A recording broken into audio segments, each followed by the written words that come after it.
जय हिंद साथियों। देखिए भाई, पीईटी के लिए हिस्ट्री की आज ये आपकी लास्ट मैराथन होगी, जिसमें जो है पूरा भारतीय राष्ट्रीय आंदोलन कवर किया जाएगा।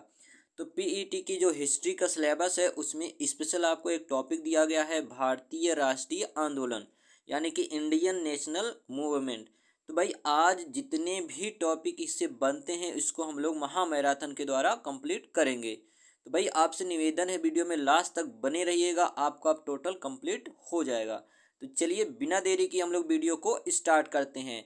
यहाँ से स्टार्ट करते हैं भारत के वायसराय से, और जितने भी कांग्रेस अधिवेशन हो, चाहे आपका चंपारण सत्याग्रह हो, चाहे खेड़ा आंदोलन हो, कुछ भी हो, जितना है टोटल हम लोग इसमें कवर करेंगे। ठीक है, तो भाई भारत के वायसराय से हम लोग स्टार्ट करते हैं भारतीय राष्ट्रीय आंदोलन की। चलिए, भारत के वायसराय में अगर बात करते हैं तो सबसे पहले बारी आती है कैनिंग की। ठीक है, लॉर्ड कैनिंग, जिसका टाइम काल है 1856 ईस्वी से 1862 ईस्वी।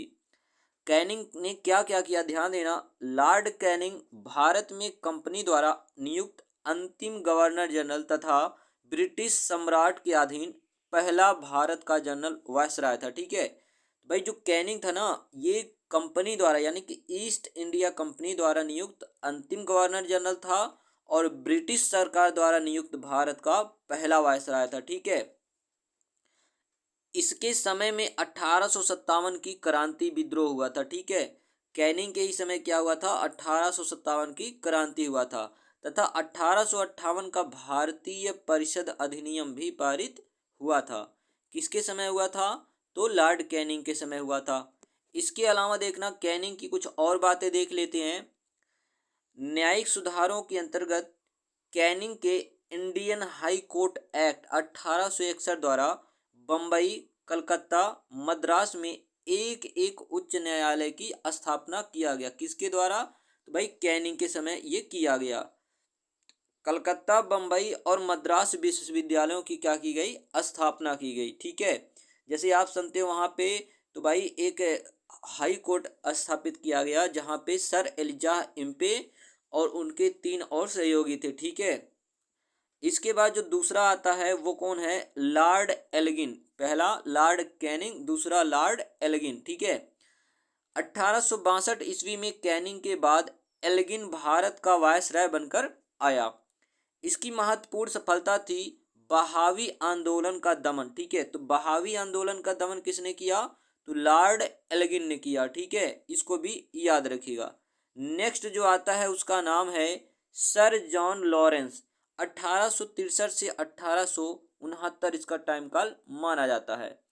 एल्गिन के बाद 1863 में जॉन लॉरेंस भारत का वायसराय बनकर आया, जिसके समय में भूटान का महत्वपूर्ण युद्ध हुआ था।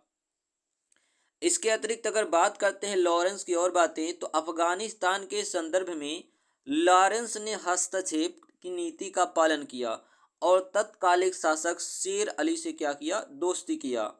1865 ईस्वी में उसके द्वारा भारत व यूरोप के बीच प्रथम समुद्री टेलीग्राफ सेवा की शुरुआत हुई थी। तो भाई भारत और यूरोप के बीच प्रथम समुद्री टेलीग्राफ की सेवा किस वायसराय के समय स्टार्ट हुआ, तो सर जॉन लॉरेंस के समय स्टार्ट हुआ था। अगला जो वायसराय है बहुत इंपॉर्टेंट है, आप जरूर याद रखिएगा इसके बारे में, लॉर्ड मेयो। ठीक है, आपको याद रखना है ये वाला। मेयो ने भारत में वित्तीय विकेंद्रीकरण की नीति की शुरुआत की, आयकर की दर 1% से बढ़ाकर 2.5% कर दिया। ठीक है, इसके अलावा लॉर्ड मेयो ने कृषि विभाग की स्थापना की, भारतीय सांख्यिकी सर्वेक्षण विभाग। ठीक है, भारतीय सांख्यिकी सर्वेक्षण विभाग की भी स्थापना की। और याद रखिएगा ये वाला पॉइंट, पहली बार भारत में जनगणना 1872 में इसी के शासनकाल में हुआ था। परंतु अगर आपसे पूछे विधिवत जनगणना की शुरुआत, तो वो लॉर्ड रिपन के समय हुआ था 1881-82 में। ठीक है, याद रखिएगा। मियो ने अखिल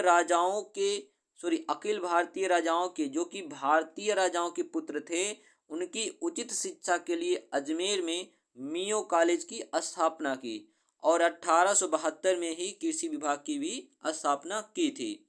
यानी कि जो अमीरों के बच्चे होते थे उनको पढ़ने के लिए इसने क्या किया, तो मेयो कॉलेज की स्थापना किया, कहाँ पे, अजमेर में किया।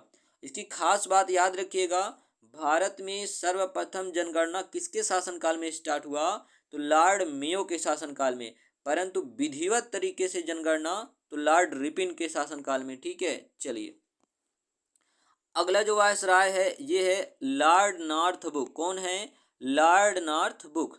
1872 से 1876 इसका टाइम काल माना जाता है। इस समय बिहार बंगाल में भयानक अकाल पड़ा। बड़ौदा के महल्ला गायकवाड़ को भ्रष्टाचार के आरोप से पदच्युत कर मद्रास भेज दिया गया। पंजाब का प्रसिद्ध कूका आंदोलन, ध्यान रखना, पंजाब का जो प्रसिद्ध कूका आंदोलन था वो इसी के समय हुआ, यानी कि लॉर्ड नॉर्थब्रुक के समय में ही हुआ था। अगले की बात करते हैं तो जो अगला वायसराय है वो कौन है, तो लॉर्ड लिटन। कौन है, लॉर्ड लिटन। लॉर्ड लिटन एक सुप्रसिद्ध उपन्यासकार, निबंध लेखक एवं साहित्यकार था। साहित्यकारों ने इसे ओवन मेरिडिथ के नाम से भी जाना जाता है। ठीक है, साहित्यकारों में इसे ओवन मेरिडिथ के नाम से भी जाना जाता है। किसे, लॉर्ड लिटन को। ठीक है, मार्च 1878 में लिटन ने वर्नाक्युलर प्रेस, ध्यान देना, वर्नाक्युलर प्रेस अधिनियम पारित कर भारतीय समाचार पत्रों पर कठोर प्रतिबंध लगा दिया। तो भाई वर्नाक्युलर प्रेस अधिनियम कौन पारित किया, तो लॉर्ड लिटन। ठीक है, इसी के समय में द्वितीय अफगान युद्ध, ठीक है, द्वितीय अफगान युद्ध 1877 से 1880 प्रारंभ हुआ था, जिसमें जन धन की अपार क्या हुई थी, क्षति हुई थी। ठीक है, तो याद रखिएगा वर्नाक्युलर प्रेस अधिनियम किसके शासनकाल में पारित हुआ, तो लॉर्ड लिटन के शासनकाल में। ठीक है, चलिए अगला जो वायसराय था वो कौन था, बहुत ही इंपॉर्टेंट है, आप याद रखिएगा। पंचायती राज का भाई क्या स्वर्ण युग कहा जाता है लॉर्ड रिपन के कार्यकाल को। ठीक है, जब लॉर्ड रिपन की बात करते हैं इनका टाइम काल है 1880 से 1884। तो भाई एकदम नोट कर लीजिएगा, लॉर्ड रिपन का एकदम स्टार लगा लीजिएगा। ठीक है भाई, लॉर्ड रिपन से पंचायती राज का स्वर्ण काल कहा जाता है इनका समय। ठीक है, और भाई अगर बात करें तो इसके और भी काम हैं, जैसे विधिवत तरीके से जनगणना लॉर्ड रिपन के शासनकाल में ही प्रारंभ हुआ था।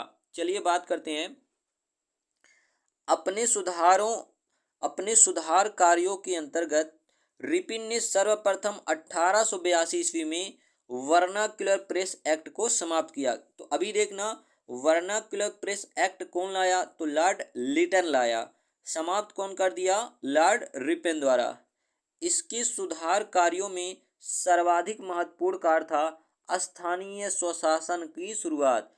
तो भाई स्थानीय स्वशासन का जनक किसे कहा जाता है, तो लॉर्ड रिपन को, जो कि ग्राम पंचायत, ठीक है, से संबंधित है, अनुच्छेद 40।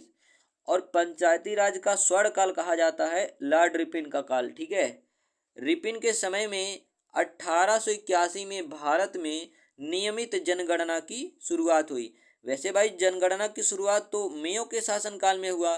किसके शासनकाल में हुआ, मेयो के शासनकाल में 1872 में, परंतु नियमित रूप से जो है लॉर्ड रिपन के समय हुआ 1881 में, जो तब से लेकर अब तक प्रत्येक 10 वर्ष के अंतराल पर की जाती है। प्रथम फैक्ट्री अधिनियम 1881 में रिपन द्वारा ही लाया गया। इसमें बाल श्रम पर रोक लगाया गया। क्या लगाया गया, बाल श्रम पर रोक लगाया गया। आगे इसी में बात करते हैं, रिपन ने शैक्षिक सुधारों के अंतर्गत विलियम हंटर के नेतृत्व में एक आयोग का गठन किया। आयोग ने 1882 में अपनी रिपोर्ट प्रस्तुत की। चलिए तो भाई आप जो है रिपन को स्टार लगा लीजिएगा, जो पॉइंट है रिपन में उसको याद रखिएगा। और इसके बाद जो शासक हैं लॉर्ड डफरिन, जिनके बारे में भी आपको बहुत याद रखना है। ठीक है, डफरिन की अगर बात करते हैं तो इनका टाइम काल है 1884 से 1888। लॉर्ड डफरिन के शासन काल की महत्वपूर्ण घटना थी तृतीय आंग्ल बर्मा युद्ध, जो कि 1885 से 86 में हुआ था, जिसमें बर्मा क्या हुआ था, पराजित हुआ था। और अगला जो पॉइंट बहुत इंपॉर्टेंट है, डफरिन के समय में ही भारतीय राष्ट्रीय कांग्रेस, जिसको केवल कांग्रेस के नाम से भी जाना जाता है, 1885 में क्या होता है, इसकी स्थापना होता है। भाई इंडियन नेशनल कांग्रेस या भारतीय राष्ट्रीय कांग्रेस की स्थापना किस वायसराय के समय हुआ, तो लॉर्ड डफरिन के समय हुआ। ठीक है, चलिए डफरिन के बाद जो अगला आता है वो है लॉर्ड लैंसडाउन। ठीक है, कौन है, लॉर्ड लैंसडाउन। टाइम काल इनका क्या है, 1888 ईस्वी से 1894 ईस्वी माना जाता है। लॉर्ड लैंसडाउन के समय भारत और पाकिस्तान के बीच सीमा, ध्यान देना वर्तमान में ये भारत पाकिस्तान और अफगानिस्तान हो गया, इनके बीच हो गया, का निर्धारण हुआ था, जिसे डूरंड लाइन के नाम से भी जाना जाता है। तो डूरंड लाइन किसके किसके मध्य है, तो पाकिस्तान और अफगानिस्तान के मध्य। ठीक है, मैकमोहन की बात करें तो भारत और चाइना के बीच है। ठीक है, और भाई अगर बात करें भारत पाकिस्तान के बीच तो रेड क्लिफ है। ठीक है, मणिपुर में हुए विद्रोह को शांत करने का श्रेय लैंसडाउन को ही दिया जाता। किसे दिया जाता है, लैंसडाउन को दिया जाता, इसको भी याद रखिएगा। नेक्स्ट जो आता है वो है लॉर्ड एल्गिन द्वितीय। तो भाई पहला जो आपका था कैनिंग, कैनिंग के बाद आया एल्गिन, तो एल्गिन एक दूसरा भी आया जिसका बोलते हैं लॉर्ड एल्गिन द्वितीय। इनकी बात करते हैं तो लॉर्ड एल्गिन द्वितीय के शासनकाल में 1895 से 1898 ईस्वी के मध्य मध्य प्रदेश, उत्तर प्रदेश, बिहार, पंजाब में भयंकर अकाल पड़ा था। ठीक है, उसने एक अकाल आयोग यानी कि लायल आयोग की नियुक्ति की थी। ठीक है, तो लायल आयोग किससे रिलेटेड है, अकाल आयोग से। इसकी नियुक्ति कौन किया, तो लॉर्ड एल्गिन द्वितीय ने किया। इसके बाद जो वायसराय है, याद रखिएगा बहुत ही ज़्यादा इम्पोर्टेंट है ये बात। ठीक है, लॉर्ड कर्जन की बात करते, किसकी, लॉर्ड कर्जन। 1899 ईस्वी से लेके 1905 ईस्वी पुलिस सुधार के अंतर्गत कर्जन ने 1902 में सर एंड्रयू फ्रेचर की अध्यक्षता में एक पुलिस आयोग की स्थापना की। शैक्षिक सुधारों के अंतर्गत कर्जन ने 1902 में सर टॉमस रैली की अध्यक्षता में विश्वविद्यालय आयोग का गठन किया तथा भारतीय विश्वविद्यालय अधिनियम 1904 को पास किया। इसके अलावा 1899 ईस्वी में पारित भारतीय टंकण व मुद्रा अधिनियम द्वारा अंग्रेजी पाउंड को भारत में विधिग्राह्य बना दिया था। इसी में अगर बात करें कर्जन की खास बात, कर्जन ने भारत में पहली बार ऐतिहासिक इमारतों की सुरक्षा व मरम्मत हेतु भारतीय पुरातत्व विभाग की स्थापना करता है। और भाई ये बात अगली इम्पोर्टेंट, बहुत ही ज़्यादा इम्पोर्टेंट है, कर्जन के समय ही 1905 में बंगाल का विभाजन हुआ। यह उसकी सबसे बड़ी राजनीतिक भूल साबित हुई। तो भाई बंगाल विभाजन का निर्णय लिया गया, 20 जुलाई 1905 को निर्णय लिया गया और 16 अक्टूबर 1905 को बंगाल का विभाजन कर्जन द्वारा कर दिया गया था। तो ये पॉइंट याद रखिएगा। अगला जो आता है उसका नाम क्या है, तो लॉर्ड मिंटो द्वितीय। कौन है, लॉर्ड मिंटो द्वितीय है। ठीक है, 1905 से 1910 इनका टाइम काल माना जाता है। 1905 ईस्वी में भारत के वायसराय बने लॉर्ड मिंटो का सर्वाधिक महत्वपूर्ण कार्य भारतीय सचिव मार्ले सहयोग में लाया गया। भारतीय परिषद एक्ट 1909 ईस्वी अथवा मार्ले मिंटो सुधार था। 4 अगस्त 1914 ईस्वी को हार्डिंग के गाल में ही प्रथम विश्व युद्ध प्रारंभ हुआ था और इसके समय में तिलक एवं एनी बेसेंट ने होम रूल आंदोलन की स्थापना किया 1916 में। ठीक है, याद रखिएगा। चलिए इसके बाद हम लोग बात करते हैं, अगले की बात करते हैं, इसी में ध्यान देना एक दो पॉइंट और है। जैसे 1916 में ही, ध्यान देना 1916 में ही लॉर्ड हार्डिंग को बनारस हिंदू विश्वविद्यालय का कुलपति भी बनाया गया था। यानी कि जो BHU है, बनारस हिंदू यूनिवर्सिटी, उसका कुलपति 1916 में किसको बनाया गया, तो भाई लॉर्ड हार्डिंग को बनाया गया। अगला जो वायसराय आता है वो लॉर्ड चेम्सफोर्ड है। ये बहुत ही इंपॉर्टेंट ये भी है, इसको भी आपको याद रखना है। टाइम काल क्या है इसका, 1916 से 1921 माना जाता है। इसके समय में 1919 का रॉलेट एक्ट पारित हुआ। क्या पारित हुआ, रॉलेक्ट एक्ट पारित हुआ, जिसे बिना अपील, बिना वकील, बिना दलील का कानून भी कहा जाता है, और इसे ही रॉलेक्ट एक्ट को ही काला कानून भी कहा जाता है। प्रसिद्ध जलियांवाला बाग हत्याकांड चेम्सफोर्ड के समय में ही 13 अप्रैल 1919 को हुआ। कहाँ पे? पंजाब के अमृतसर में। ठीक है। भारत सरकार अधिनियम 1919 या मॉन्टेग्यू चेम्सफोर्ड सुधार यही लेके आया था। ठीक है। तो याद रखिएगा चेम्सफोर्ड के बारे में खास खास बातें। रॉलेक्ट एक्ट जो है, जिसे बिना अपील, बिना वकील, बिना दलील, या भारतीयों ने इसे काला कानून कहा, तो वो चेम्सफोर्ड के समय में ही आया था। और जालियांवाला बाग हत्याकांड जो कि 13 अप्रैल 1919 को हुआ पंजाब के अमृतसर में, वो चेम्सफोर्ड के समय में ही हुआ था। आगे हम लोग बात करेंगे जलियांवाले बाग हत्याकांड की। ठीक है, चलिए आगे देखना। जो अगला वायसराय था आपका, वो लॉर्ड रीडिंग था। कौन था? Lord reading. इसकी अगर बात करें तो गांधी जी द्वारा चलाया गया पहला असहयोग आंदोलन चौरी चौरा घटना, जो कि 1922 में था, के कारण लॉर्ड रीडिंग के समय में ही समाप्त हुआ था। ठीक है। इसके अलावा जो काकोरी रेल कांड है 1925, ठीक है, 9 अगस्त 1925, इसी के समय में ही हुआ था। ठीक है। किसके? लॉर्ड रीडिंग के समय में ही हुआ था। अगला हम लोग बात करते हैं, वायसराय था लॉर्ड इरविन।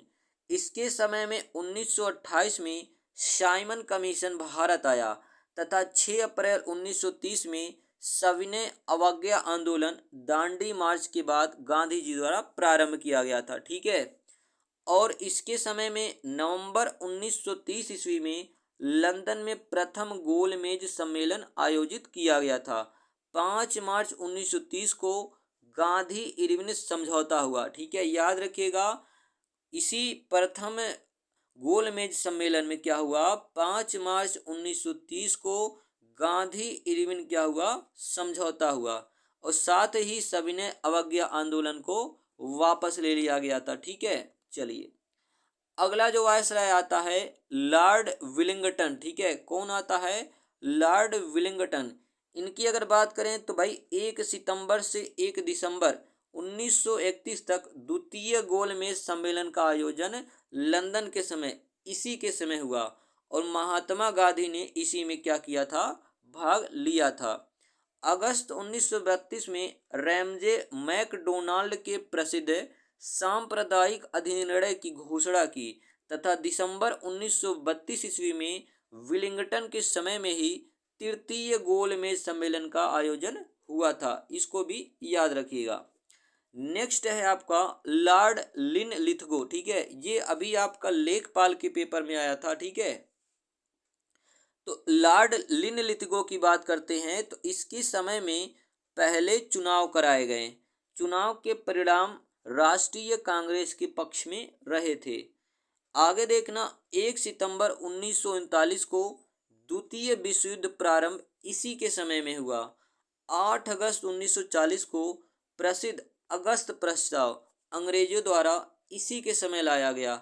1942 ईस्वी में क्रेप्स मिशन भारत आया इसी के समय।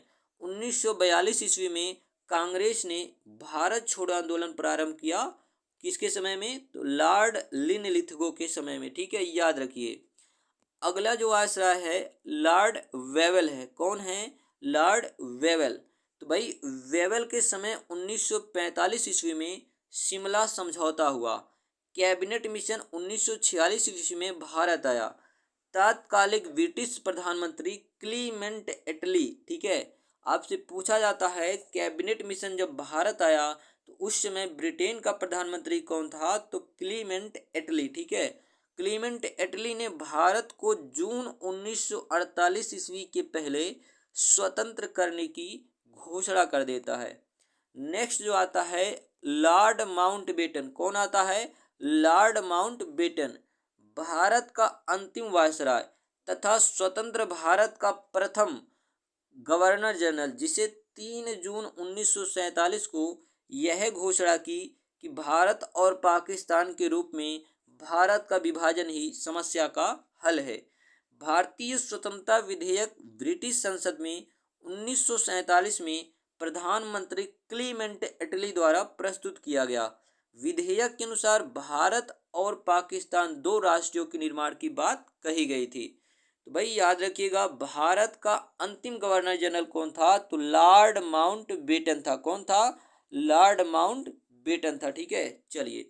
तो भारत का अंतिम एवं स्वतंत्र भारत का प्रथम गवर्नर जनरल कौन था? तो लॉर्ड माउंट बेटन। आगे हम लोग बात करते हैं, तो ध्यान दीजिएगा, चक्रवर्ती सी राजगोपालचारी यानी कि सी राजा गोपालचारी 1948 से 1950। याद रखिएगा, स्वतंत्र भारत के पहले भारतीय वायसराय, ठीक है, स्वतंत्र भारत के पहले भारतीय गवर्नर जनरल थे। ठीक है, तो लॉर्ड माउंटबेटन की वापसी के बाद 21 जून 1948 को चक्रवर्ती राजगोपालचारी यानी कि सी राजगोपालचारी को भारत के गवर्नर जनरल बनाए गए। वे स्वतंत्र भारत के प्रथम भारतीय एवं अंतिम गवर्नर जनरल थे। इसके बाद भारत में संविधान के अनुसार शासन प्रमुख राष्ट्रपति तथा प्रधानमंत्री बनने लगे। ठीक है, तो भाई ये कुछ इंपॉर्टेंट वायसराय थे, गवर्नर जनरल थे, जो बार बार आपसे क्वेश्चन पूछता है। तो चलिए अब हम लोग स्टार्ट करते हैं अपने टॉपिक की ओर। वो भी हमारा टॉपिक में था और ये भी है। अब हम लोग पढ़ेंगे भारत के राष्ट्रीय आंदोलन के प्रारंभिक वर्ष। ठीक है, चलिए। तो सबसे पहले हम लोग बात करते हैं नील के क्रांति की। ठीक है, नील की क्रांति। देखना, यह आंदोलन भारतीय किसानों द्वारा ब्रिटिश नील उत्पादकों के खिलाफ बंगाल में किया गया था। भाई अब देखना, जो बंगाल तथा बिहार के किसान थे वो उनसे जो है अंग्रेज भूमि लेकर बिना पैसा दिए ही किसानों से जबरदस्ती नील की खेती करवाते थे, जबकि किसान चावल की खेती करना चाहते थे, जिसके कारण कहीं ना कहीं नील क्रांति की जो है शुरुआत हो जाती है। चलिए, तो इसी में नील क्रांति की अगर आप बात करोगे तो ध्यान दीजिएगा, अंग्रेजी अधिकारी थी, ठीक है, अंग्रेज अधिकारी बंगाल तथा बिहार के रैयतों से, रैयत का मतलब हो जाएगा किसान से, ठीक है, किसानों से भूमि लेकर बिना पैसे दिए ही किसानों को नील की खेती करने के लिए विवश करते थे। यानी कि उनको किसानों को, रैयतों को, रैयत का मतलब किसान होता है, अंग्रेज जो थे बंगाल और बिहार में किसानों की भूमि ले लेते थे और उनको बिना पैसे दिए ही जबरदस्ती उनसे नील की खेती करवाते थे, जबकि वो लोग धान की खेती करना चाहते थे। तो कहीं ना कहीं ये नील आंदोलन को जो है जगा देता है। ठीक है, शुरुआत हो जाती है, जबकि किसान अपनी उपजाऊ जमीन पर चावल की खेती करना चाहते थे। इस आंदोलन की शुरुआत 1859 में बंगाल के नादिया जिले के गोविंदपुर गांव में दिगंबर विश्वास व विष्णु विश्वास ने किया था। तो भाई नील विद्रोह की शुरुआत दिगंबर विश्वास और विष्णु विश्वास ने किया था। और इसी से भाई आपका क्या होता है, तीन कठिया प्रणाली भी ऐड है। चलिए नेक्स्ट आंदोलन की बात करते हैं, तो आपका कौन सा है, कूका आंदोलन। ठीक है, कौन सा है, कूका आंदोलन। तो इसकी अगर बात करोगे तो कृषि संबंधी परंपराओं के खिलाफ अंग्रेजी सरकार से लड़ने के लिए बनाए गए संगठन के संस्थापक भगत जवाहर मल थे। 1872 में इनके शिष्य बाबा राम सिंह ने अंग्रेजों का कड़ाई से सामना किया, अंग्रेजों का कड़ाई से क्या किया, सामना किया। तो भाई कूका आंदोलन के संस्थापक कौन थे, भगत जवाहर। और भाई बाबा राम सिंह भी किस आंदोलन से जुड़े हैं, तो किसके जुड़े हैं, कूका आंदोलन से जुड़े हैं। चलिए आगे हम लोग बात करते हैं अब लोग इंडियन नेशनल कांग्रेस की। तो भारतीय राष्ट्रीय कांग्रेस की स्थापना की बात करें 1885 ईस्वी में हुआ था।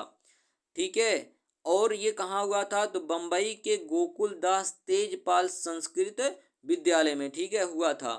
तो कांग्रेस की स्थापना 1885 ईस्वी में एम.ओ., ठीक है, एम.ओ. ह्यूम यानी कि एलन ऑक्टेवियम ह्यूम, ठीक है, ए.ओ. ह्यूम रहेगा, एलन ऑक्टेवियम ह्यूम द्वारा कांग्रेस की स्थापना कहाँ किया गया था, बम्बई में किया गया था, गोकुलदास तेजपाल संस्कृत विद्यालय में।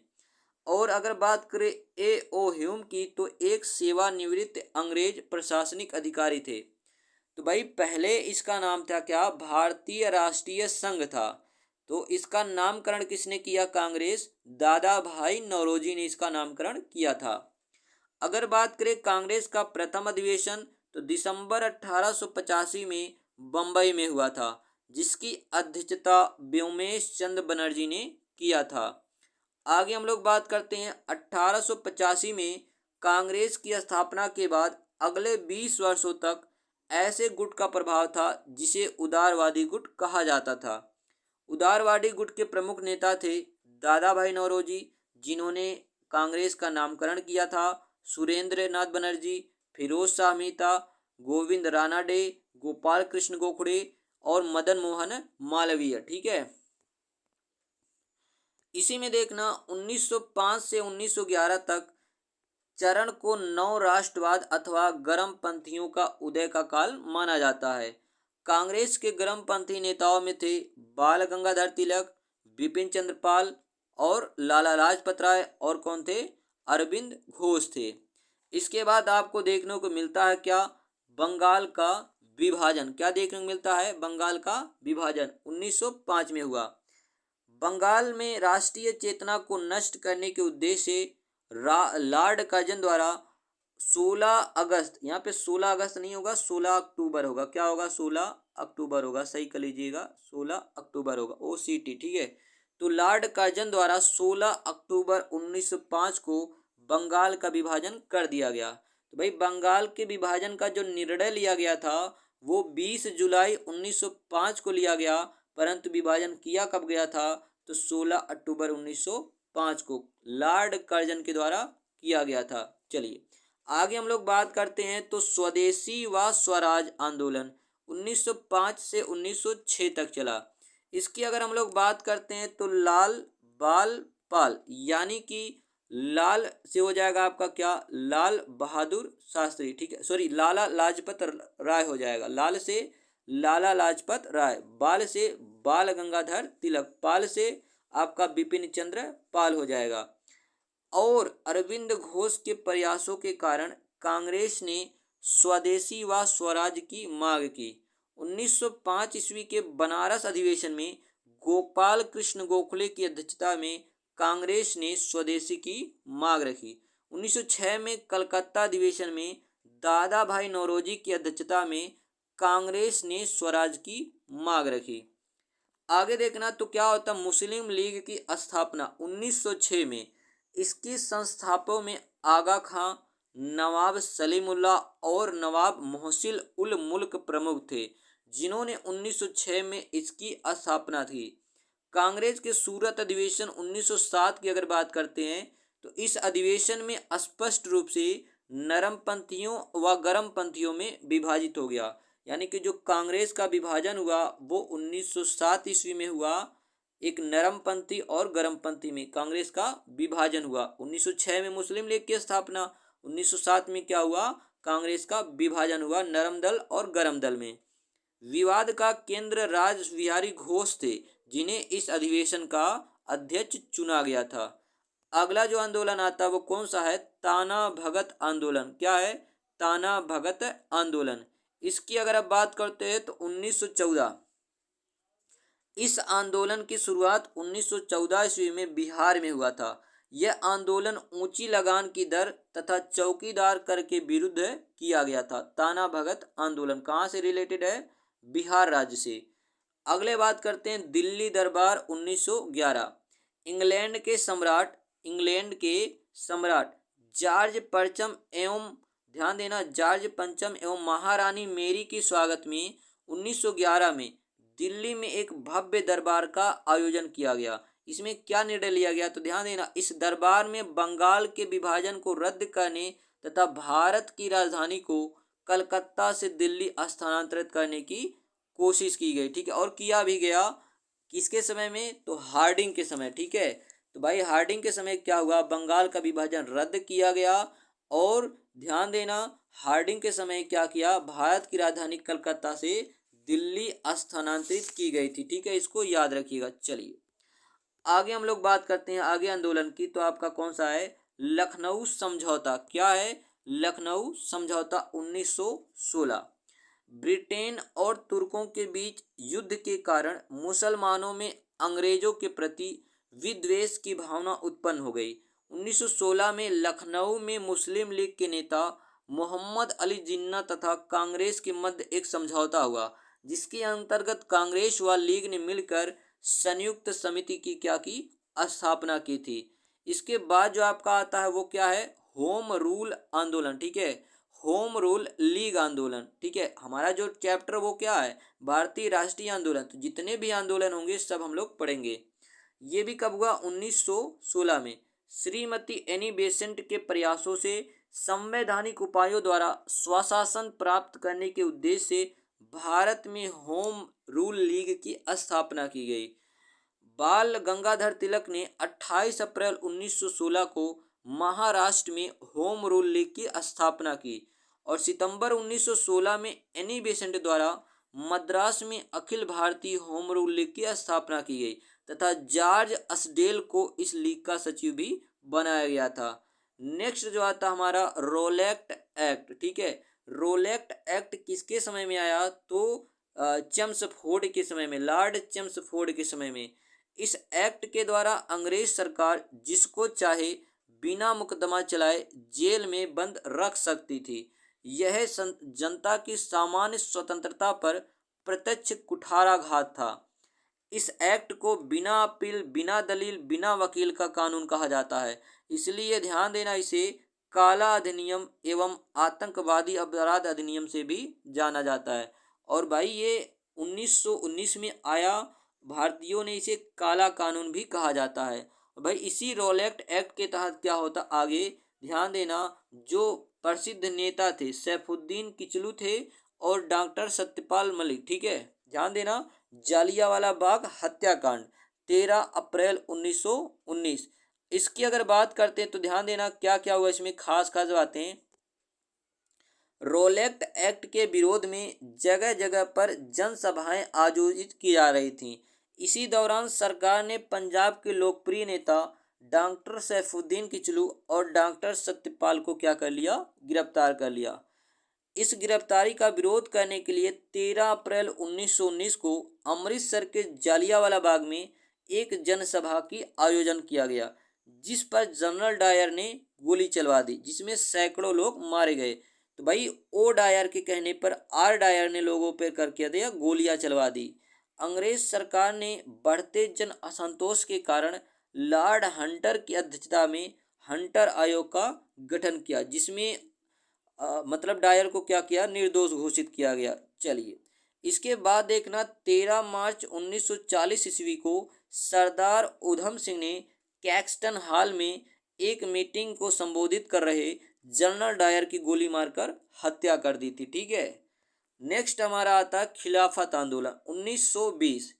प्रथम विश्व युद्ध के दौरान ब्रिटेन और उसके सहयोगियों द्वारा तुर्की पर किए गए अत्याचारों ने मुसलमानों को गहरा आघात पहुंचाया। परिणाम स्वरूप 1919 में अखिल भारतीय खिलाफत कमेटी का गठन किया गया। इस आंदोलन में मोहम्मद अली जिन्ना और शौकत अली ने महत्वपूर्ण भूमिका निभाई थी। आगे देखना आपका आता है असहयोग आंदोलन। ये भी 1920 में ही आया। लाला लाजपत राय की अध्यक्षता में कलकत्ता अधिवेशन में गांधी जी के नेतृत्व में असहयोग आंदोलन का प्रस्ताव पारित हुआ। 17 नवंबर 1921 को प्रिंस ऑफ वेल्थ के भारत आगमन पर संपूर्ण भारत में सार्वजनिक हड़ताल का आयोजन किया गया। फरवरी 1922 में गांधी जी ने सविनय अवज्ञा आंदोलन प्रारंभ करने की योजना बनाई, परंतु इसके पूर्व ही उत्तर प्रदेश के गोरखपुर जिले में चौरी चौरा नामक स्थान पर 5 फरवरी 1922 को आंदोलनकारी भीड़ ने पुलिस के 22 जवानों को थाने के अंदर जिंदा जला दिया, जिसे चौरी चौरा कांड के नाम से जाना जाता है। कब हुआ था, 5 फरवरी 1922 को हुआ था। इसके बाद हम लोग बात करते हैं, ध्यान देना क्या है, इसके बाद चौरी चौरा घटना से गांधी जी अत्यंत आहत हुए, उनको बहुत कष्ट हुआ, क्योंकि भाई वो अहिंसा वाले थे, हिंसा वाले नहीं थे। उन्होंने 12 फरवरी 1922 को असहयोग आंदोलन वापस ले लिया। तो 5 फरवरी 1922 चौरी चौरा कांड हुआ यूपी के गोरखपुर जिले में, चौरी चौरा नामक स्थान पे। इसी से भाई दुखी होकर गांधी जी ने क्या किया, अपना असहयोग आंदोलन वापस ले लिया चौरी चौरा घटना के बाद। कब लिया? 12 फरवरी 1922 को। नेक्स्ट देखना, इसके बाद क्या होता है, स्वराज पार्टी का गठन होता 1923 में। असहयोग आंदोलन की समाप्ति के बाद 1923 में मोतीलाल नेहरू और चित्तरंजन दास एवं केलकर ने इलाहाबाद में स्वराज पार्टी की स्थापना की। स्वराज पार्टी का उद्देश्य क्या था? कांग्रेस के अंदर रहकर चुनाव में हिस्सा लेना और विधान परिषद में स्वदेशी सरकार के गठन की मांग उठाना तथा मांगों के ना मानने पर विधान परिषद की कार्यवाही में बाधा डालना। 1925 में सीआर दास की मृत्यु हो जाने पर स्वराज पार्टी शिथिल पड़ गई थी, ठीक है, यानी कमजोर पड़ गई थी। जिसके बाद देखना 1927 में क्या है, साइमन कमीशन। क्या है? Simon commission. ब्रिटिश सरकार ने सर जॉन साइमन के नेतृत्व में 7 सदस्यीय आयोग की स्थापना की, जिसमें सभी सदस्य क्या थे? ब्रिटेन के थे। भाई जो साइमन कमीशन था वो अंग्रेजों द्वारा बनाया गया 7 सदस्यीय एक कमेटी था, जिसमें सातों के सातों सदस्य क्या थे? अंग्रेज थे। भाई वो क्या थे? अंग्रेज थे। इसीलिए भारतीयों ने साइमन कमीशन का विरोध किया और उन्होंने कहा गो बैक साइमन, साइमन वापस ले जाओ, ठीक है। तो भाई 18 नवंबर 1927 को इस आयोग की स्थापना की गई थी। इस आयोग में किसी भी भारतीय को शामिल नहीं किया गया था, जिसके कारण भारत में कमीशन का तीव्र से विरोध हुआ। 3 फरवरी 1928 को जब आयोग के सदस्य बंबई पहुंचे तो इसके खिलाफ अभूतपूर्व हड़ताल का आयोजन किया गया। काले झंडे तथा साइमन वापस जाओ का नारा लगाया गया था। आयोग के विरोध के कारण लखनऊ में जवाहरलाल नेहरू, गोविंद वल्लभ पंत जो कि उत्तर प्रदेश के पहले मुख्यमंत्री आदि ने लाठियां भी खाई। लाहौर में लाठी की गहरी चोट के कारण लाला लाजपत राय की अक्टूबर 1928 में क्या हो गई? मृत्यु हो गई। तो याद रखिएगा, साइमन कमीशन का विरोध कर रहे लाला लाजपत राय की लाठी से पीट पीट कर क्या हो गई? हत्या कर दी, ठीक है।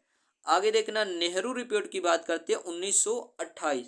साइमन कमीशन के विरोध एवं बहिष्कार के पूर्व 1925 में भारत सचिव ने कांग्रेसी नेताओं को संविधान की रूपरेखा तैयार करने को चुनौती दी कि भाई जाओ अपना संविधान बनाओ और शासन करो। इस सम्मेलन में पंडित मोतीलाल नेहरू की अध्यक्षता में एक 7 सदस्यीय समिति स्थापित हुई, जिसे संविधान के सिद्धांतों को निर्धारित करना था। इस समिति ने 28 अगस्त 1928 को अपनी रिपोर्ट क्या कर दी? प्रस्तुत कर दी थी। मुस्लिम लीग के अध्यक्ष मोहम्मद अली जिन्ना ने नेहरू की रिपोर्ट को अस्वीकार कर दिया। नेहरू रिपोर्ट से सिख लोग भी असंतुष्ट थे, ठीक है, सिख लोग भी क्या थे? असंतुष्ट थे। भाई अगर जिन्ना असंतुष्ट था तो भाई उनका फार्मूला क्या था? मोहम्मद अली जिन्ना का, इनका कहना था मुस्लिम लीग के नेता मोहम्मद अली जिन्ना ने नेहरू रिपोर्ट में मुसलमानों के लिए प्रथम निर्वाचक मंडल की सुविधा न दिए जाने के कारण मुसलमानों की 14 मांगों पर प्रपत्र जारी किया, जिसे जिन्ना का 14 सूत्रीय फार्मूला कहा जाता है, और ये 1928 में आया। इसी में देखना आपका है बारदोली सत्याग्रह, जो कि 1928 में। इसी सत्याग्रह में क्या हुआ? महिलाओं ने, बारदोली की महिलाओं ने सरदार पटेल को सरदार की उपाधि दी थी। तो गुजरात में स्थित बारदोली के किसानों ने सरकार द्वारा बढ़ाए गए 30% कर के विरोध में वल्लभ भाई पटेल के नेतृत्व में सत्याग्रह किया।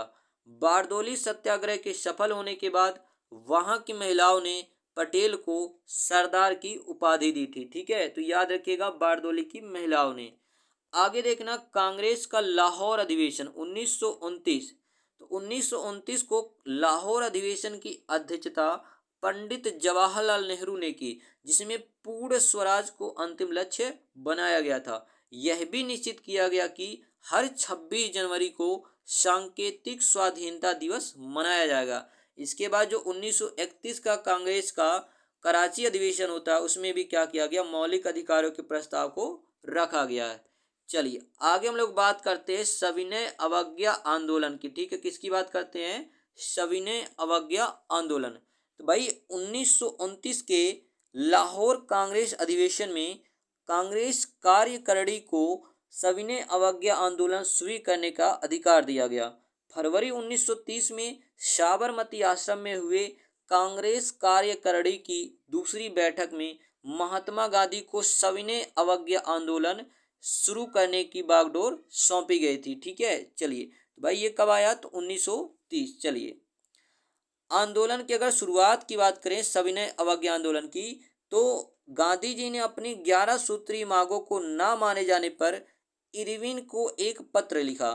ठीक है, जो भी गांधी इरविन समझौता हुआ था, ठीक है, तो भाई ना माना तो उन्होंने क्या किया, जब इरविन ने गांधी जी की 11 सूत्री मांग ना माना तो भाई क्या हुआ, गांधी जी ने इरविन को एक पत्र लिखा। क्या लिखा उसमें, मैंने रोटी मांगी थी, ठीक है, मैंने रोटी मांगी थी, मुझे पत्थर मिला, इंतजार की घड़ियां समाप्त हुई। ठीक है, तो ऐसा लिख कर एक पत्र में गांधी जी ने क्या किया, इरविन को भेजा, क्योंकि इरविन ने 11 सूत्री मांग अस्वीकार कर दिया था।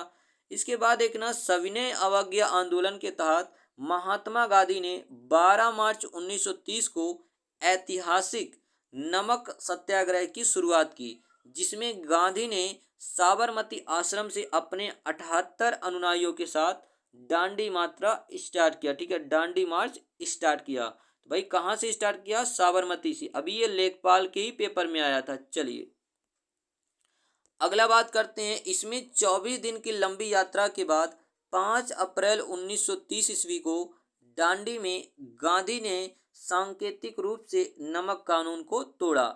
यहीं से सविनय अवज्ञा आंदोलन की शुरुआत हो जाती है। ठीक है, यहीं से सविनय अवज्ञा आंदोलन की शुरुआत हो जाती है। चलिए आगे देखना, नमक आंदोलन कार्यक्रम क्या था।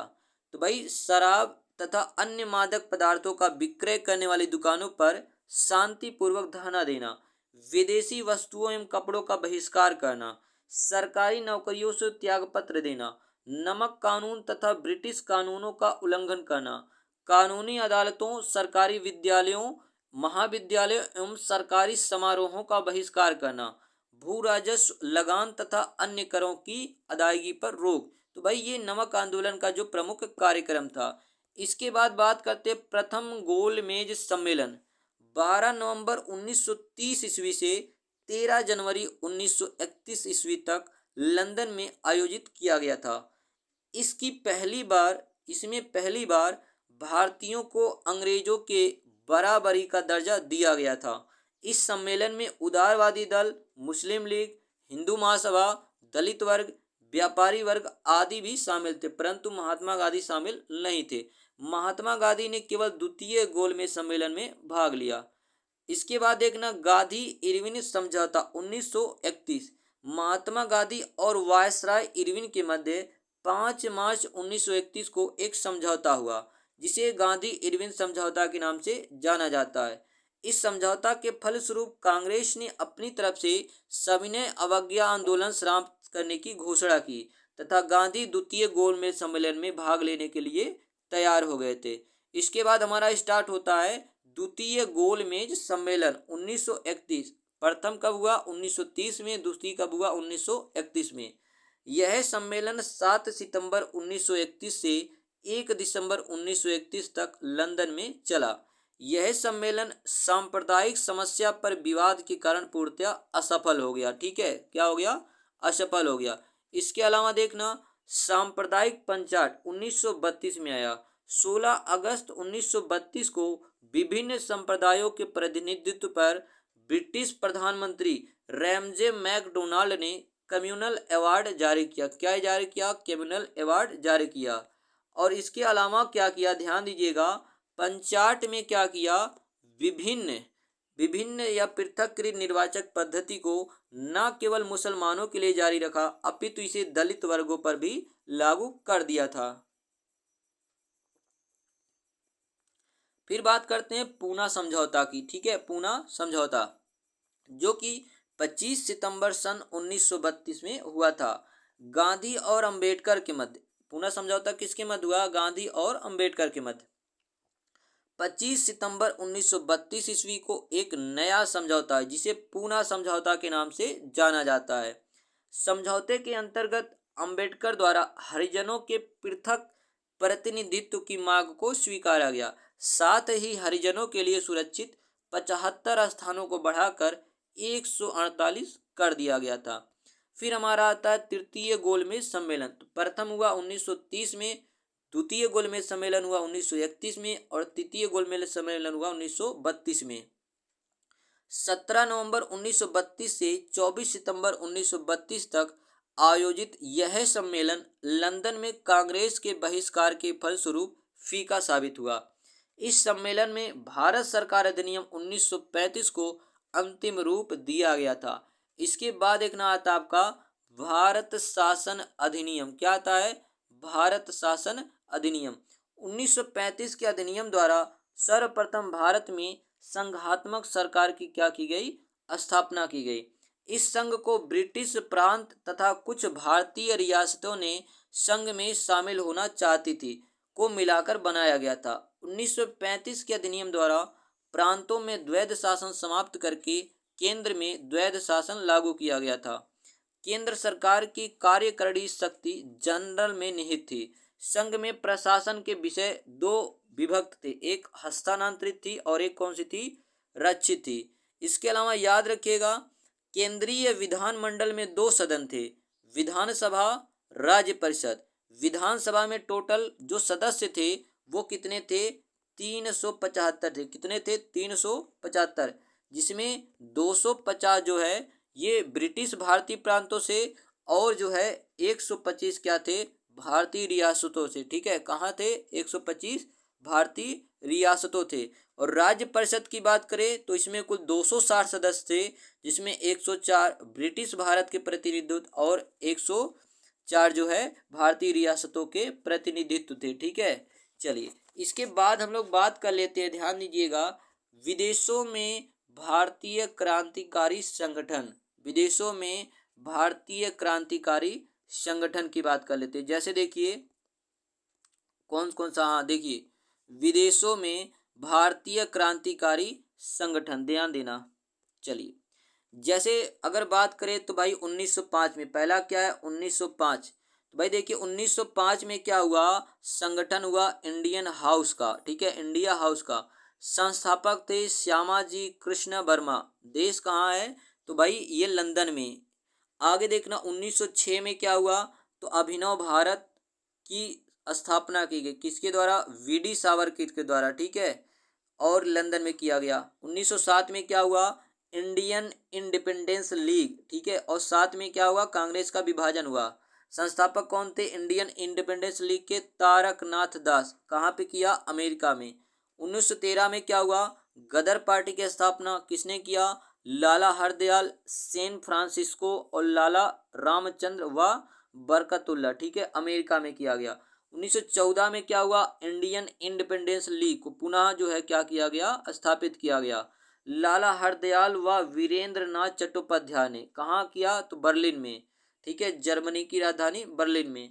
1915 में क्या हुआ? तो इंडियन इंडिपेंडेंस लीग एवं गवर्नमेंट की स्थापना की गई। कौन थे? तो राजा महेंद्र प्रताप। कहाँ किया गया? तो काबुल में। 1942 में क्या हुआ? इंडियन इंडिपेंडेंस लीग रास बिहारी बोस। कहाँ किया? टोक्यो में। 1942 में क्या हुआ? आजाद हिंद फौज रास बिहारी बोस, और ये कहाँ किया था? टोक्यो में किया था। चलिए इसके बाद हम लोग बात करते हैं अगस्त प्रस्ताव। किसकी बात करते हैं? अगस्त प्रस्ताव की बात करते हैं। 1940 में जो कि हुआ था। तो ध्यान दीजिएगा 8 अगस्त 1940 को भारत के तत्कालीन वायसराय लॉर्ड लिनलिथगो ने अपने अगस्त प्रस्ताव की घोषणा की। इसके बाद 1940 में क्या हुआ? पाकिस्तान की मांग। मुस्लिम लीग के लाहौर अधिवेशन में अध्यक्षता करते हुए मोहम्मद अली जिन्ना ने 23 मार्च 1940 ईस्वी को भारत से अलग मुस्लिम राष्ट्र पाकिस्तान की क्या की? मांग की। मुसलमानों के पृथक राज्य का नाम पाकिस्तान हो, यह विचार कैम्ब्रिज विश्वविद्यालय के एक अनुस्नातक, ठीक है, अनुस्नातक विद्यार्थी चौधरी रहमत अली के मस्तिष्क में आया था। ठीक है, किसके? चौधरी रहमत अली के मस्तिष्क में आया था। सबसे पहले इकबाल ने 1930 में मुसलमानों के लिए पृथक राज्य का सुझाव दिया था।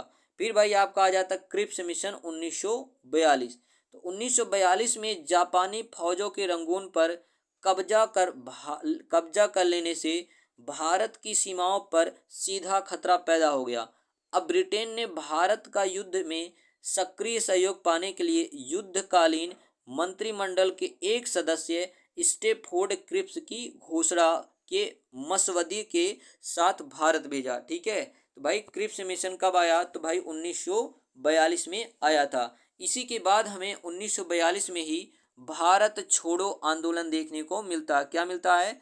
भारत छोड़ो आंदोलन। तो चलिए बात करते इसकी भारत छोड़ो आंदोलन की। तो भाई 1942 में हुआ।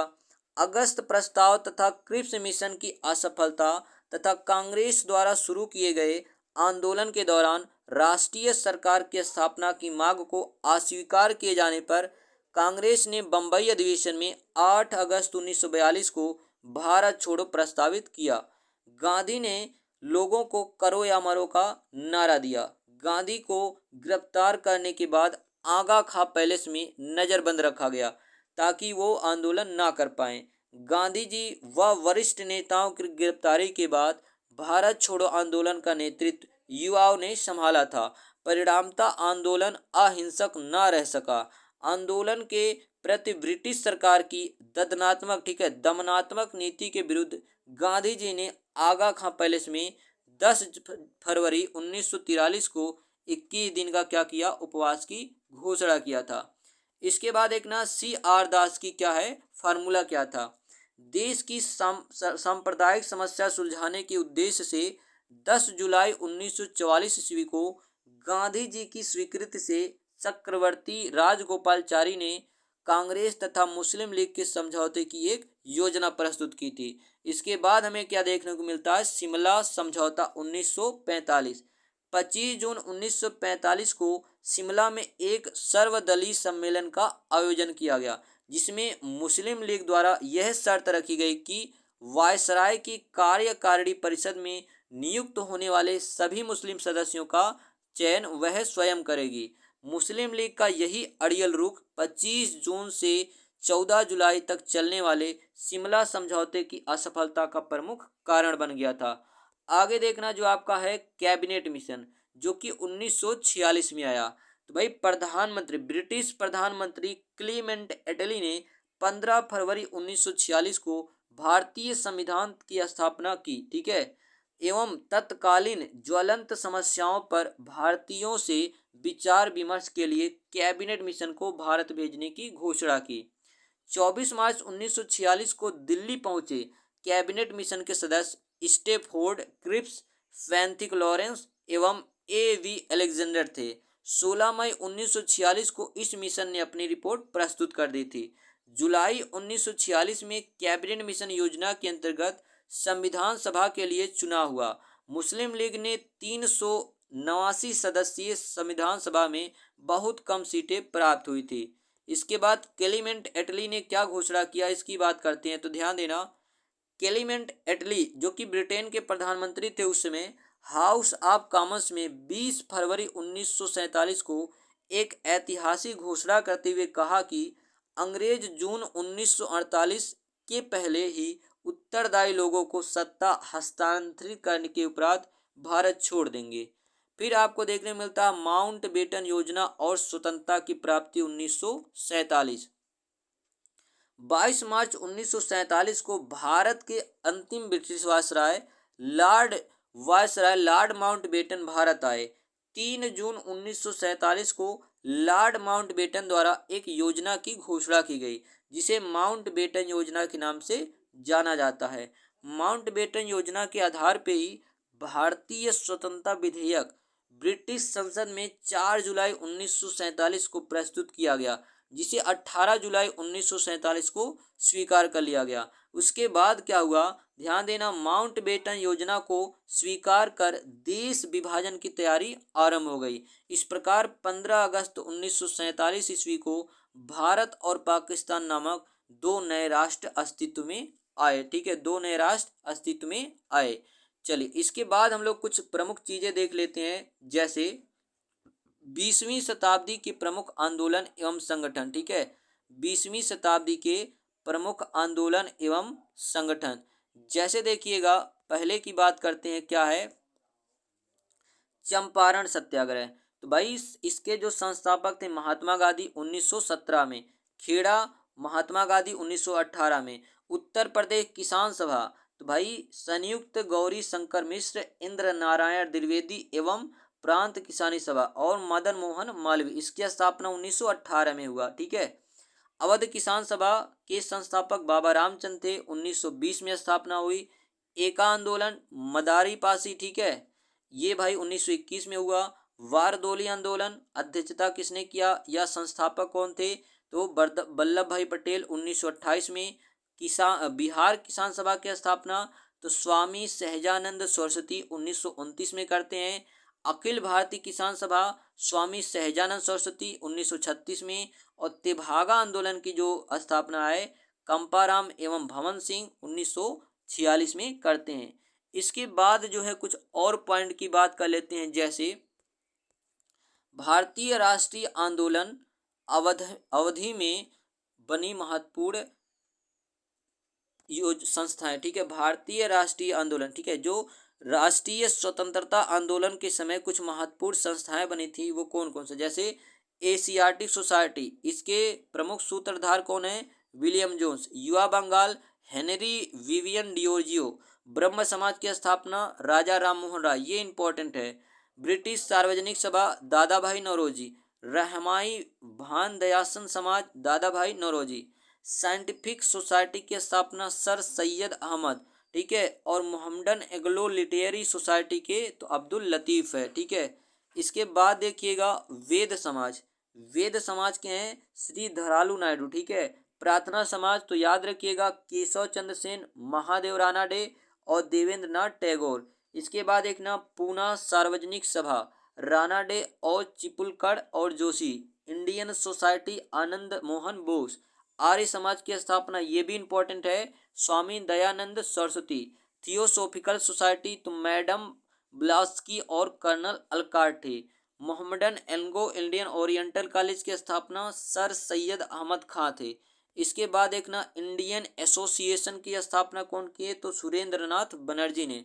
भारतीय राष्ट्रीय कॉन्फ्रेंस की स्थापना एस.एन. बनर्जी। ठीक है।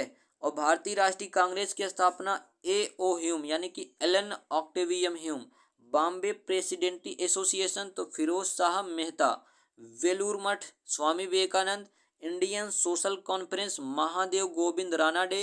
United Indian Patriotic sir Syed Ahmad Khan Association. Ramakrishna Mission, ये इंपॉर्टेंट है, तो स्वामी विवेकानंद ने इसकी स्थापना की। आगे हम लोग बात करते हैं तो servants of Indian society Gopal Krishna Gokhale. Muslim league की स्थापना तो समीमुल्ला एवं आगा खान ने किया। गदर पार्टी की स्थापना हरदयाल काशीराम एवं Sohan Singh. Home rule league की स्थापना तो बाल गंगाधर तिलक। विश्व भारती की स्थापना रविंद्रनाथ टैगोर ने।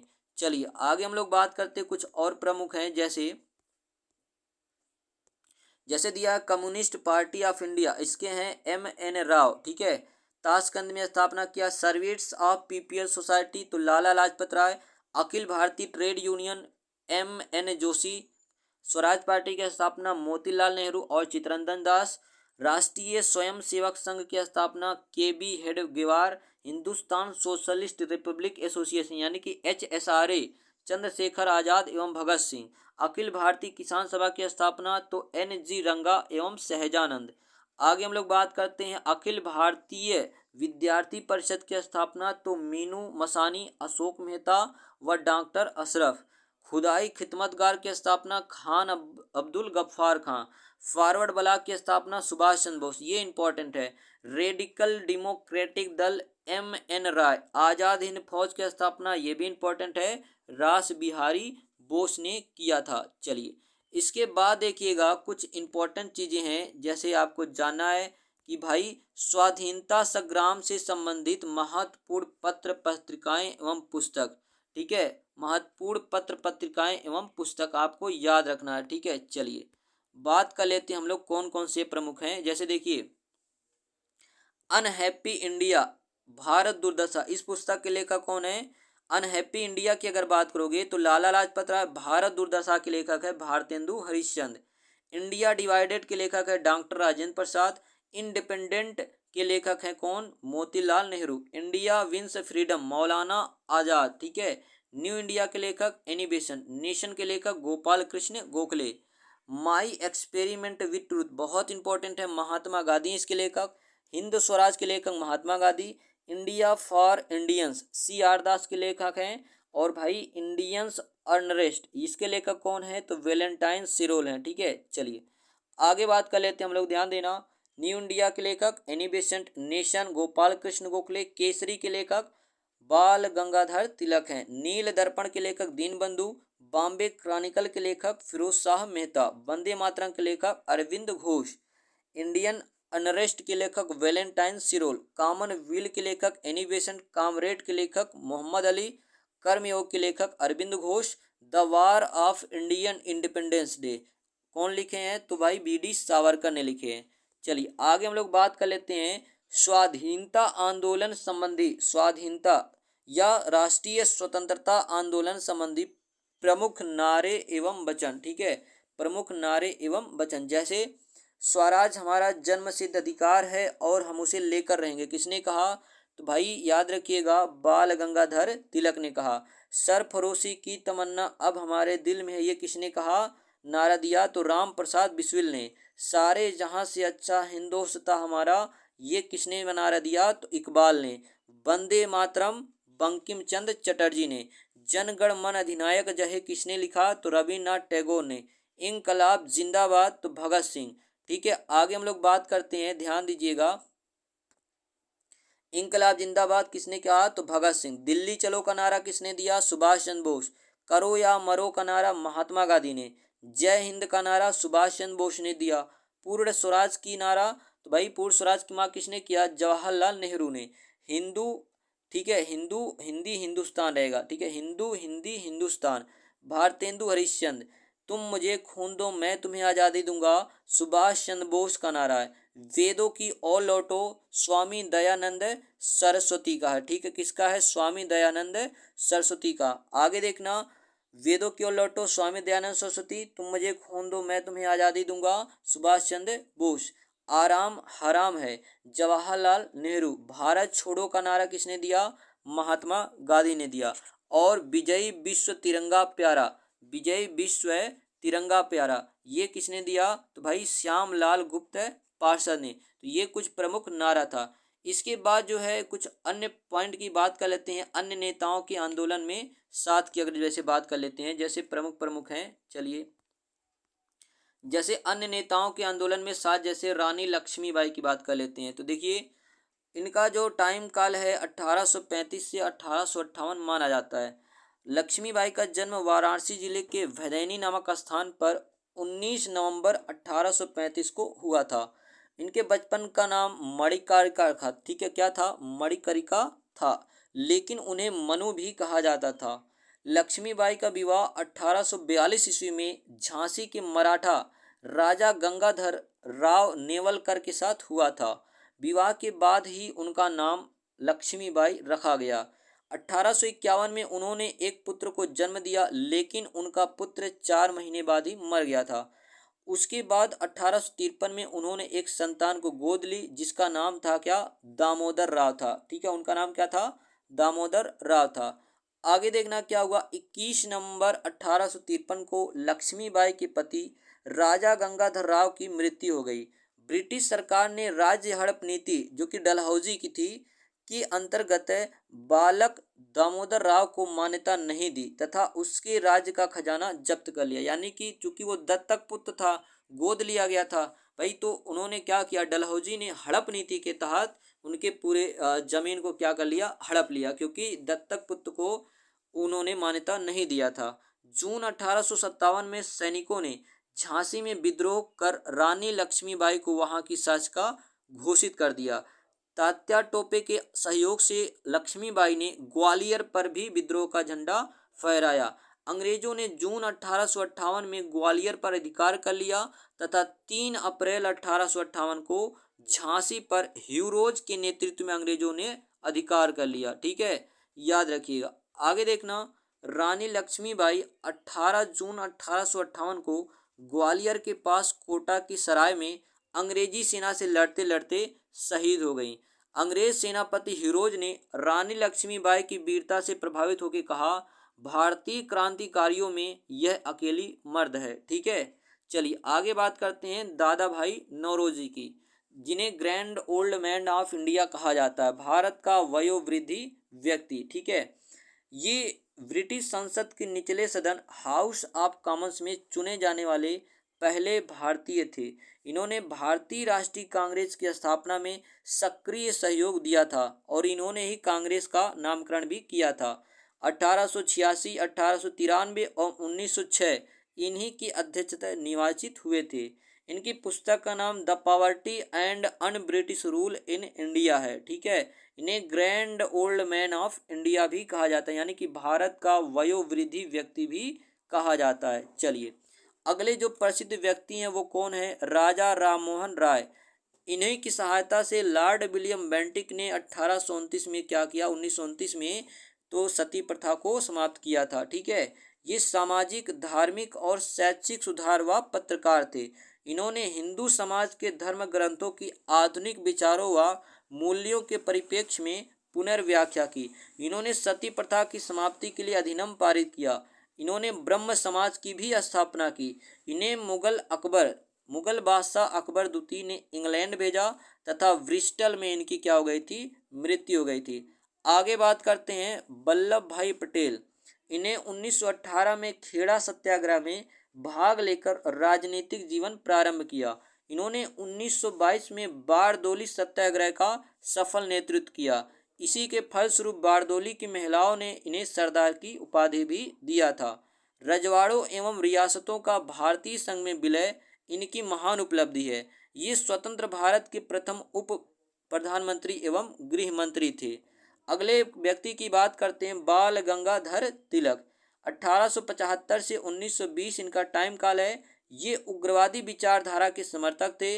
इनको लाल बाल पाल के नाम से भी जाना जाता है। ठीक है, लाल बाल पाल में से बाल के नाम से जाना, यानी कि जो लाल बाल पाल है इसमें बाल कौन है, तो बाल गंगाधर तिलक है। चलिए इसी में आगे बात करते हैं, तो भाई इन्होंने केसरी एवं मराठा जैसे पत्रों द्वारा जागृति फैलाने का अनवरत प्रयास भी किया था।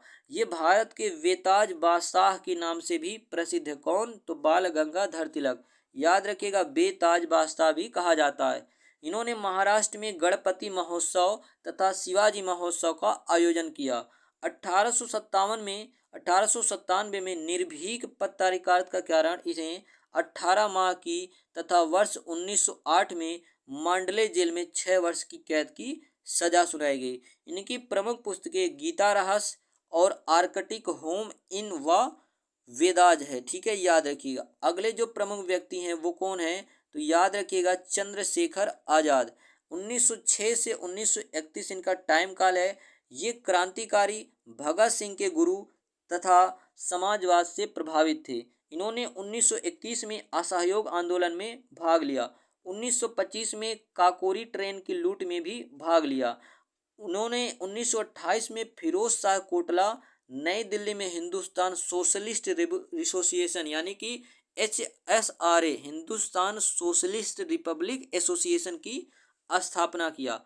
लाला लाजपत राय की मृत्यु का बदला लेने के लिए 1928 में लाहौर में चंद्रशेखर आजाद, भगत सिंह और राजगुरु ने सैंडर्स की हत्या कर दी। इसके बाद 1931 में अल्फ्रेड पार्क इलाहाबाद में पुलिस मुठभेड़ में इन्होंने खुद को गोली मार ली थी। चलिए इसके बाद हम लोग बात कर लेते हैं भगत सिंह की। तो भाई ये 1924 में HSRA यानी कि हिंदुस्तान सोशलिस्ट रिपब्लिक एसोसिएशन में सम्मिलित हुए तथा बाद में महासचिव भी बने थे। 1925 में लाहौर में नौजवान भारत सभा की स्थापना किया। इन्होंने 8 अप्रैल 1929 को बटुकेश्वर दत्त के साथ दिल्ली की केंद्रीय विधानसभा में बम फेंका एवं आत्मसमर्पण कर दिया। Why I am an atheist Bhagat Singh की प्रसिद्ध रचना है। Why I am an atheist Bhagat Singh की प्रसिद्ध रचना है। लाहौर षड्यंत्र केस में मुकदमा चलाकर सुखदेव, राजगुरु एवं भगत सिंह को क्या किया गया, 23 मार्च 1931 को फांसी दे दिया गया। अगले जो प्रसिद्ध व्यक्ति हैं सुभाष चंद्र बोस, इनकी बात कर लेते हैं। तो ध्यान देना, इन्होंने 1920 में भारतीय सिविल सेवा में चौथा स्थान प्राप्त किया था, किंतु शीघ्र ही त्याग पत्र दे दिया। 1921 में कांग्रेस में शामिल हुए तथा राष्ट्रीय आंदोलनों में भाग लेना प्रारंभ किया। 1938 से 1939 में हरिपुरा एवं त्रिपुरा अधिवेशन की क्या किया, अध्यक्षता किया था। इन्होंने 1939 में कांग्रेस की अध्यक्षता त्याग दी तथा फॉरवर्ड ब्लॉक की क्या किया, स्थापना किया। ये 1940 में नजरबंद हुए, किंतु भागकर बर्लिन पहुंचे। वहां से 1943 में सिंगापुर आए। इन्होंने अगस्त 1943 में आजाद हिंद फौज की कमान संभाली। इनकी पुस्तकें हैं क्या, इंडियन स्ट्रगल व इन इंडियन पिलग्रिम। ठीक है, इंडियन स्ट्रगल व इन इंडियन पिलग्रिम इनकी क्या है, पुस्तक है। इसके बाद देखिएगा, भारत छोड़ो आंदोलन, आजाद हिंद फौज तथा नेताजी सुभाष चंद्र बोस का क्या रिलेशन रहा। तो 14 जुलाई 1942 को वर्धा में आयोजित कांग्रेस कार्य समिति की बैठक भारत छोड़ो आंदोलन पर एक प्रस्ताव पारित किया गया। भारत छोड़ो आंदोलन राष्ट्रीय स्वतंत्रता संघर्ष का प्रथम आंदोलन था, जो नेतृत्वहीनता की स्थिति में अपने उद्देश्य को पूरा कर सका था। ठीक है, चलिए इसी में आगे बात करते हैं। ध्यान दीजिएगा, देखिए भारत छोड़ो आंदोलन को अगस्त क्रांति के नाम से भी जाना जाता है। ठीक है, इसे भारतीय स्वतंत्रता संघर्ष की अंतिम महान लड़ाई भी मानी जाती है। तो भारत छोड़ो आंदोलन की प्रगति कैसे हुई, इसके बारे में थोड़ा सा बात कर लेते हैं। तो भाई 1942 का आंदोलन मूलतः युवा वर्ग, मजदूर, विद्यार्थियों का विद्रोह था। जिस तरह 1857 का महाविप्लव अंग्रेजी शासन के विरुद्ध सिपाहियों का विद्रोह था, ठीक है, उसी प्रकार ये भी था। भारत छोड़ो आंदोलन के समय वायसराय लॉर्ड लिनलिथगो था। ये अभी लेखपाल के ही पेपर में पूछा गया था। तो भाई भारत छोड़ो आंदोलन के समय भारत का वायसराय कौन था, तो लॉर्ड लिनलिथगो था। ने 15 अगस्त 1942 को आंदोलनकारियों पर हवाई जहाज से मशीन गन का उपयोग का आदेश दिया। ठीक है, आगे देखिएगा, निसंदेह भारत छोड़ो आंदोलन को सरकार ने बर्बरता पूर्वक कुचला, लेकिन 1947 ईस्वी में स्वाधीनता का जो स्वर्ण बिहान हुआ, उसमें इस आंदोलन का सबसे बड़ा योगदान था। अगस्त 1942 में दी गई भारत छोड़ो की ललकार ने ठीक 5 वर्ष बाद अंग्रेजों को बोरिया बिस्तरा बांधने के लिए मजबूर कर दिया था। विद्रोह के बाद क्या हुआ था, तो ध्यान देना, विद्रोह के बाद क्या हुआ, ध्यान देना, उदारवादी नेता तेज बहादुर संपू ने भारत छोड़ो आंदोलन को अकल्पित व असामाजिक माना। मुस्लिम लीग का जिन्ना गुट आंदोलन का विरोधी था। ठीक है, मुस्लिम लीग का जिन्ना गुट आंदोलन का विरोधी था, क्योंकि इनका विश्वास था कि अंग्रेजों के यहाँ से जाने के बाद यहाँ जंगल राज कायम हो जाएगा। 23 मार्च 1943 को मुस्लिम लीग ने पाकिस्तान दिवस मनाने का आह्वान किया। मुस्लिम लीग ने दिसंबर 1943 में कराची में हुए अधिवेशन में विभाजन करो और छोड़ो का नारा दिया। भीमराव अंबेडकर ने आंदोलन के बारे में कहा कि भाई कानून और व्यवस्था को कमजोर करना पागलपन है, जबकि दुश्मन हमारी सीमा पर है। ठीक है, इसी में देखना आगे कुछ पॉइंट है। भारत छोड़ो आंदोलन के मूल्यांकन में यह कहना सर्वथा अनुचित होगा कि यह विफल रहा। स्वाधीनता के लिए किया गया कोई भी प्रयास, ठीक है, आंदोलन अथवा कोई भी त्याग कभी विफल नहीं जाता है। अंतिम स्थिति में उन सब का अपना अपना योगदान होता है। इसके अलावा सुभाष चंद्र बोस और आज़ाद हिंद फौज की अगर बात करते हैं, तो 17 जनवरी 1941 को सुभाष चंद्र बोस कलकत्ता से अचानक गायब हो गए। वे पेशावर, काबुल होते हुए रूस पहुंचे। द्वितीय विश्व युद्ध के समय रूस पर जर्मनी द्वारा आक्रमण किए जाने पर रूस मित्र राष्ट्रों में शामिल हो गया। इसीलिए सुभाष चंद्र बोस को रूस से जर्मनी जाना पड़ा। जर्मनी में भारतीयों द्वारा सुभाष चंद्र बोस को प्रसिद्ध नेताजी की उपाधि प्रदान की गई थी। किसकी उपाधि? नेताजी की उपाधि प्रदान की गई थी। और इसके अलावा जर्मनी में सुभाष चंद्र बोस ने हिटलर से मुलाकात की। भारतीय स्वतंत्रता हेतु सहयोग माना। जर्मनी में सुभाष चंद्र बोस द्वारा फ्री इंडिया सेंटर की स्थापना की गई। इस संस्था द्वारा सुभाष चंद्र बोस ने पहली बार जय हिंद का नारा दिया। 8 फरवरी 1943 ईस्वी को सुभाष चंद्र बोस ने अपने सहयोगी आबिद हुसैन के साथ जर्मन यू बोट द्वारा जर्मन के कील नामक स्थान से रवाना हुए। रास्ते में जर्मन बोट को छोड़कर हवाई जहाज से 13 जून 1943 को टोक्यो पहुंचे थे।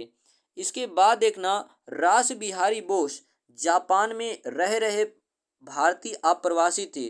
उन्होंने 28 से 30 मार्च 1942 के बीच राजनीतिक समस्याओं पर विचार विमर्श करने टोक्यो में भारतीयों का एक सम्मेलन आयोजित किया।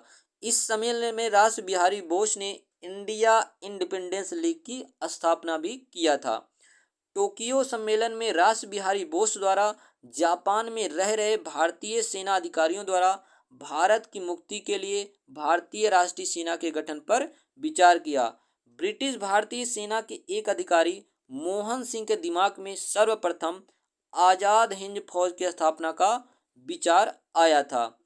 इसके अलावा देखना, जो भाई भारतीय ब्रिटिश सेना के वे सिपाही जिन्होंने जापान के समक्ष आत्मसमर्पण कर दिया था, इन सभी सिपाहियों को लेकर मोहन सिंह ने मलाया में आज़ाद हिंद फौज का 15 दिसंबर 1941 में गठन किया। प्रारंभ में आज़ाद हिंद फौज का गठन 50,000 अधिकारियों और सिपाहियों द्वारा किया गया था। ठीक है, सैनिकों को आह्वान करते हुए सुभाष चंद्र बोस ने कहा कि हमने बहुत त्याग किया है, किंतु अभी प्राणों की आहुति देना शेष है। आज़ादी के लिए हम अपने शीश फल चढ़ा देंगे। पागल पुजारी की आवश्यकता है जो अपना सिर काट के स्वाधीनता की देवी को भेंट सके। तुम मुझे खून दो, मैं तुम्हें आज़ादी दूंगा, ऐसा उन्होंने क्या किया, नारा दिया था। आगे देखना, 6 नवंबर 1943 ईस्वी को जापानी सेना ने आज़ाद हिंद फौज को अंडमान और निकोबार द्वीप सौंप दिए। INA, ठीक है, INA द्वारा अंडमान एवं निकोबार का नाम शहीद और स्वराज द्वीप रखा गया।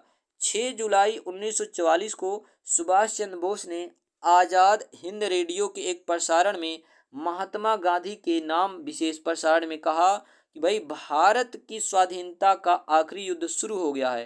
राष्ट्रपिता भारत की मुक्ति के इस पवित्र युद्ध में हम आपका आशीर्वाद और शुभकामना चाहते हैं। तो भाई महात्मा गांधी को राष्ट्रपिता की उपाधि किसने दिया, तो सुभाष चंद्र बोस ने दिया। पहली बार सुभाष चंद्र बोस ने गांधी जी के लिए राष्ट्रपिता शब्द का प्रयोग किया था। इसके बाद देखना, आज के लास्ट पॉइंट की बात करते हैं। मई 1945 में ब्रिटिश सेना द्वारा रंगून पर पुनः अधिकार कर लिए जाने के बाद आज़ाद हिंद फौज के सिपाहियों को जापानी सेना के साथ आत्मसमर्पण करना पड़ा। ठीक है, और ताइक हवाई अड्डे पर हुई हवाई दुर्घटना में 1858 से, ठीक है, 18 अगस्त 1945 को सुभाष चंद्र बोस मारे गए। ठीक है, तो भाई कुल मिला जुला के बहुत ही मतलब जितने भी इम्पोर्टेंट पॉइंट बनते थे भारतीय राष्ट्रीय आंदोलन से सारा इसमें कवर किया गया है। इसके बाद जो आपकी क्लास होगी वो आपकी ज्योग्राफी की होगी, भूगोल की मैराथन होगी। तो भाई जैसे आपने इसमें अपना प्यार दिखाया वैसे उसमें भी दिखाइएगा। तो भाई यहाँ पे आपका ये सेशन कंप्लीट होता है। आई होप आपको वीडियो पसंद आया होगा। वीडियो पसंद आए तो वीडियो को लाइक करना और ज़्यादा से ज़्यादा शेयर करना, चैनल को सब्सक्राइब करना मत भूलें। स्वस्थ रहें, स्वच्छ रहें, मिलते हैं अगले वीडियो में, तब तक के लिए धन्यवाद। और हाँ, इसका जो PDF है भाई डिस्क्रिप्शन में टेलीग्राम का लिंक है, टेलीग्राम ज्वाइन करके आप PDF डाउनलोड कर सकते हो। Thank you.